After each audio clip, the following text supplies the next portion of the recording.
Ας μην σχολιάσουμε το ότι μόλις έκανα μπάνιο και είμαι σε αυτήν εδώ την κατάσταση. Πάμε να σας δείξω μερικά πράγματα που αγόρασα εχθές. Και μια παραγγελία από Caravan που είχα κάνει και μου ήρθε σήμερα. Θα ξεκινήσουμε από την παραγγελία Caravan. Λοιπόν, πήρα αυτό εδώ, το μάλινο. Είναι κρόπ, ας πούμε, oversize πουλοβεράκι. Έτσι το θεωρώ εγώ τουλάχιστον. Πήρα και κάτι κάλτσες, τώρα τις έχω μέσα. Θα τις δείξω.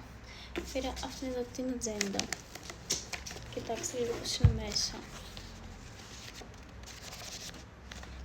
Τέλειο. Και πάμε στο τι πήρα χθες. Πήγαμε γλυφάδα με τη συνάδελφό μου και ψωνίσαμε. Εγώ χάρισα γύρω στα 80€. Πήγα Νίξ και πήρα αυτό εδώ. Γενικά από Νίξ δεν έχω χρησιμοποιήσει νομίζω ποτέ τίποτα. Πήρα αυτό εδώ.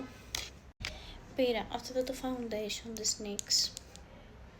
Δεν έχω ξαναχρησιμοποιήσει. Λέει ότι είναι nude, 24 ώρες, full coverage. Τώρα θα δείξει. Και πήρα αυτό εδώ. Είναι κάπως έτσι.